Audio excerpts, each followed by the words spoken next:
Hey everyone, Jeremy aka Wild Child Inc. here. Today I'm finally going to show you all how to set up your car's Bruno tailgate using my G35 today. Enjoy the video.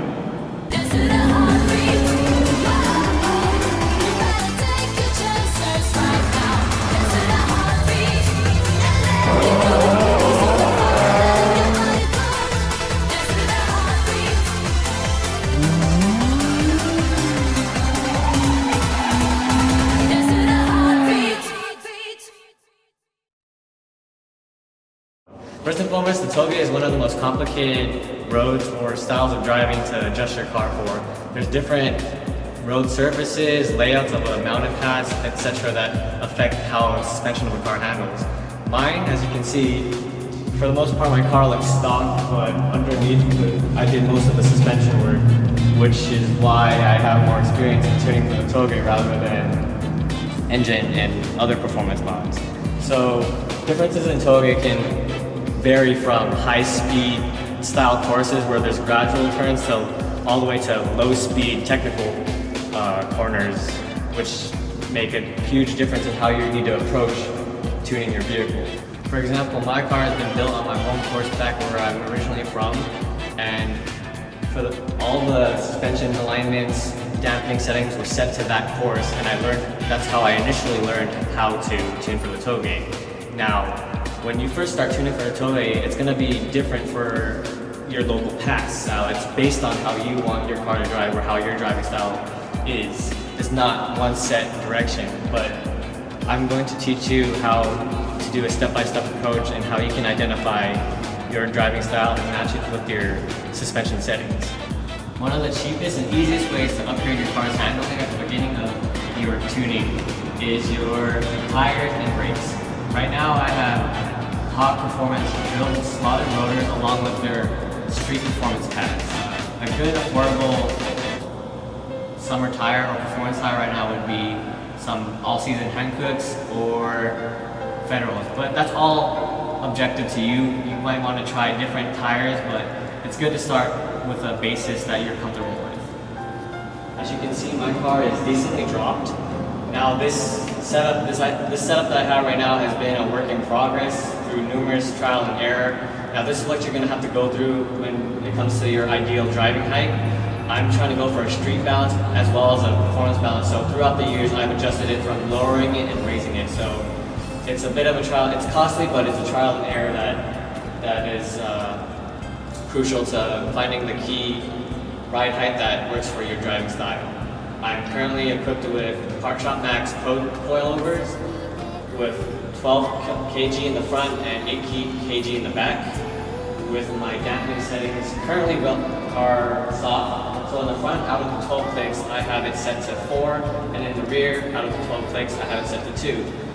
Now the reason why I chose these settings is in a tailgate, there's different driving terrains, meaning that the road isn't always the smoothest. So soft suspension usually works best in a tailgate situation because of the drastic changes in say elevation, road quality, and sometimes there's even curves on a mountain pass. So this is to help compensate with the different road conditions, allowing your car to react in a way that gives maximum grip, or mechanical grip as we call it, to the road.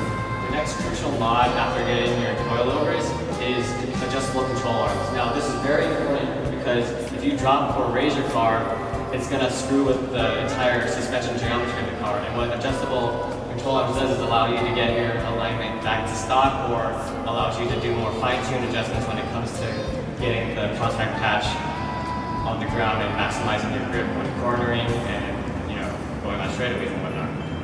So as you can see, I have a moderate amount of camber in the front.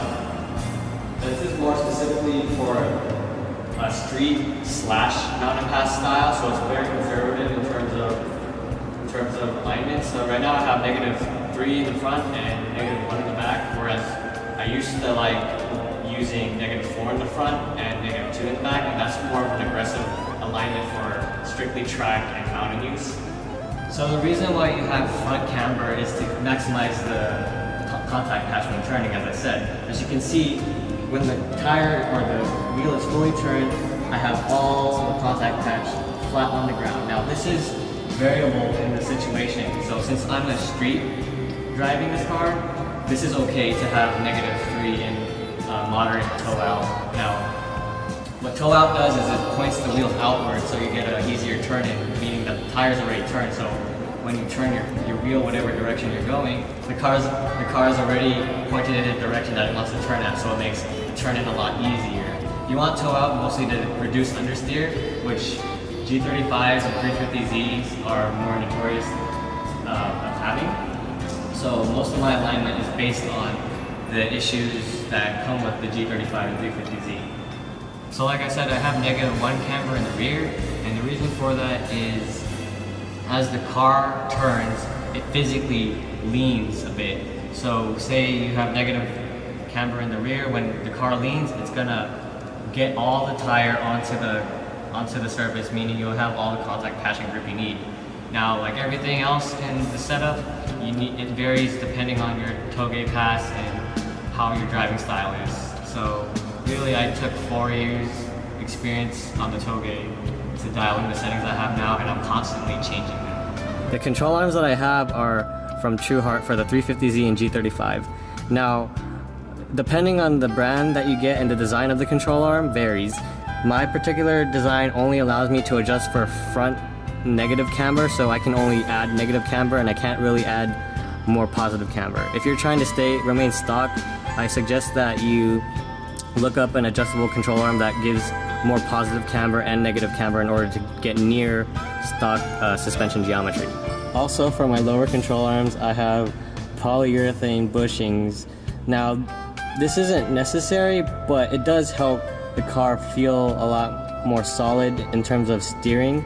And the reason why I had to upgrade to poly bushings is G35s and 350Zs are notorious for blowing out their lower control arm bushings and their tension rod bushings. Right here are my polyurethane tension rod arms. So, like I said, these aren't necessary, but they're a good investment for improving the overall steering handle of your car.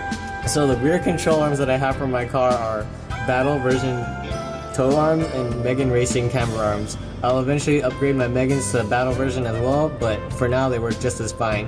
There's no need to invest too much in these control arms because they're mostly just for adjustment reasons, and if you do want to spend the money and you track more often than a normal person, then yeah, maybe invest in the more expensive ones so they last. But if you're just dailying and occasionally going to the mountains, then cheaper alternatives are fine. The topics that I've talked about so far sound very costly, but keep in mind that this car has been a work in progress for the past 5 years now. It's more important that you drive your car and learn its stock than it is to start getting upgrades right off the bat. The reason why I say that is because you're going to learn more about how you are yourself as a driver when you're driving your car stock than you are going to have a built car. Usually when people build a car, they overbuild it and they don't carry over the skills they need to, really waking up the car with the upgrades that it has. And this is why I stress that it's better to drive a stock car hard than it is to, start off with a built car. And that's with any art. That's with instruments. That's with, school and whatever. But in terms of upgrading step by step, start with your stock car, learn your car, and like I said, the cheapest upgrade to begin with is your brakes and tires, and then a step above that, before the coilover even, is upgrading your sway bars. And now what sway bars do is that they prevent the car from rolling too much and keep it more solid and stable when cornering. Now I don't have sway bars on my particular car, but when they are on bigger cars like mine, they do make a big difference. I just so happen to upgrade the coilovers first. That is the basis approach of tuning for the Touge. Just remember, you're going to have to tune relevant to your driving style, your local pass. All these different variables are going to affect how you want to build your car. It's all entirely up to you. This is just how I started building up my car, and I hope that I was able to help you get a general idea of where to start. If there's any other tips or advice that I can give you, just feel free to leave a comment and I'll be sure to address them in the future videos. Just remember to comment, like, and subscribe. I'll catch you in the next one.